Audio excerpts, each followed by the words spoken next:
इस साल के बाद पानी पहुंच रहा है। बिजली विभाग से सहयोग लिया, बिजली विभाग पूरा मदद किया।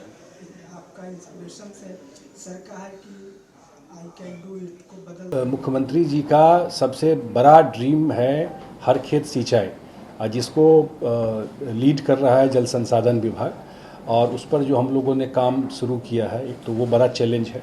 और इस बार सुखाड़ की स्थिति है।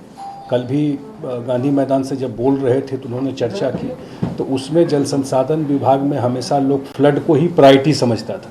तो सिंचाई व्यवस्था पहुँचे, इस बार हम लोगों ने बहुत जगह टेल एंड तक, लास्ट पॉइंट तक पानी पहुंचाया है सिंचाई। बहुत जगह ये खास करके सोन एरिया में, अन्य एरिया में ये सुविधा हुई है।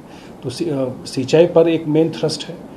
नॉर्थ बिहार में फ्लड को मिनिमाइज करने का टेक्नोलॉजी के थ्रू, डिसिल्टिंग के थ्रू उसका प्रयास है।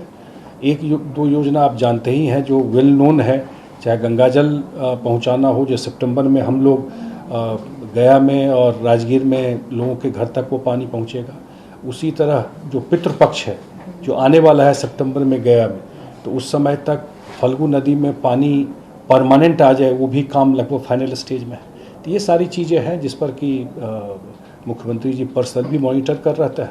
अभी तो कोई फ्लड की स्थिति है नहीं, लेकिन सुखाड़ की स्थिति है, तो उसमें सिंचाई एक मेन थ्रस्ट है जिस पे हम लोग काम कर रहे हैं। मैं उसको सेग्रीगेट करके मत देखिए, एक लेड पूरा प्रोसीजर लेड है सेंट्रल स्टेट रिलेशन का, सरकारिया कमीशन का तो पूरा बना ही हुआ है। तो वो तो उस प्रक्रिया में कोई विपक्ष का स्टेट है उसको सेंटर ये कर देगा, मुझे नहीं लगता है कि डेवलपमेंट के नाम पर, उस नाम पर कोई इस तरह से कर भी सकता है। तो लेकिन हम लोग डेफिनेटली कोई इशू बात आएगा तो हम लोग जाकर के सेंटर में रेज करेंगे इस इशूज को।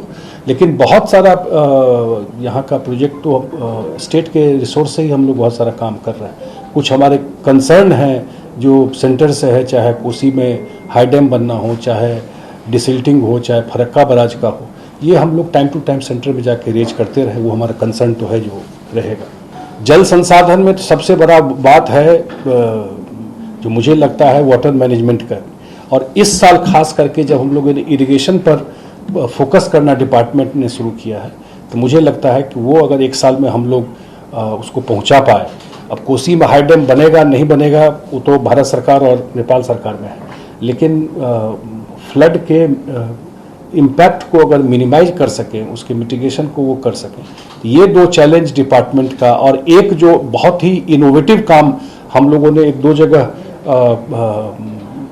किया भी है, और जो अगले एक साल में आपको ज़मीन पर दिखाई पड़ेगा, वो इंट्रालिंकिंग का काम, जो छोटी छोटी नदियां हैं उसको जोड़ने का काम। शिवहर में, बलवा घाट में आपने देखा, नालंदा में भी इस टाइप का एक दो योजना चल रहा है, और 5-6 योजना डिपार्टमेंट ने आइडेंटिफाई किया है जो NWDA उसको स्टडी कर रहा है।